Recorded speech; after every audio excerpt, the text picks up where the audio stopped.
What if I told you the most dangerous love isn't the one that breaks your heart? It's the one that slowly changes who you are without you even noticing. Most people think toxic love is obvious.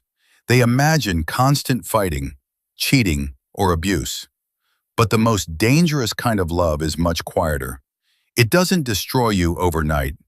It slowly convinces you that losing yourself is the price of being loved.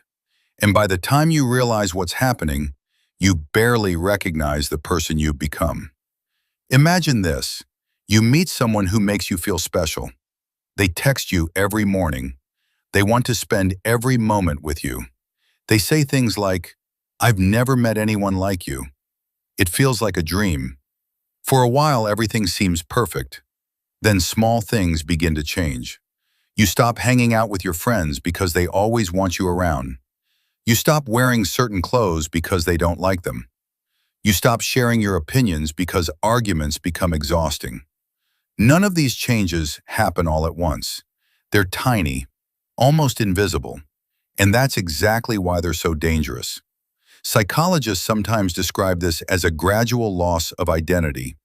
Human beings naturally adapt to the people they love. That's normal.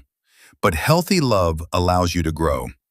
Unhealthy love slowly replaces your identity with someone else's expectations. You don't even realize you're changing because every sacrifice feels small. Until one day, you wake up wondering why you don't enjoy the things that once made you happy. Your hobbies disappear. Your confidence fades. Your world becomes smaller.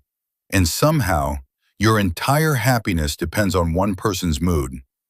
This isn't love. It's emotional dependency. Here's why it's so powerful. Our brains are wired to seek connection. When someone gives us affection and validation, the brain releases chemicals like dopamine and oxytocin. They make us feel safe, comforted, attached.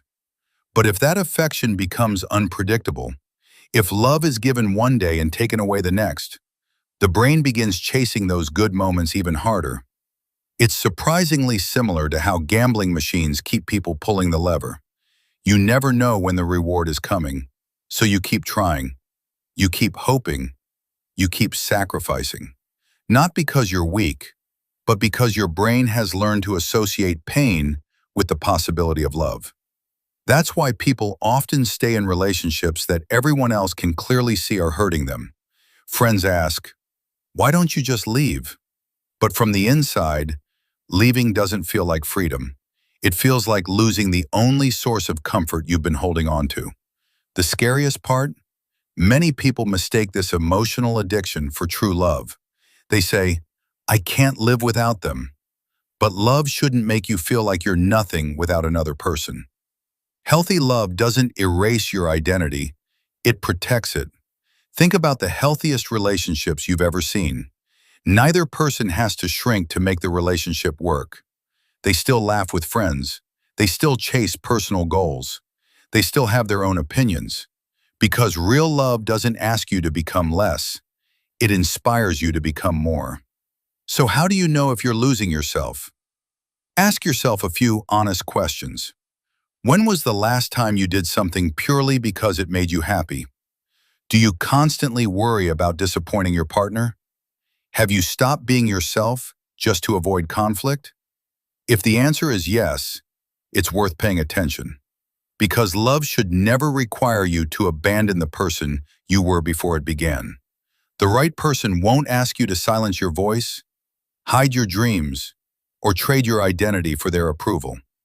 The healthiest relationships don't make you feel trapped. They make you feel free. Here's something to remember. The most dangerous type of love isn't loud. It doesn't always come with screaming or dramatic fights.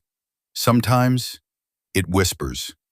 It slowly convinces you that you're only valuable when someone else chooses you. But your worth has never depended on another person's approval. The right love won't make you lose yourself. It will help you discover even more of who you truly are.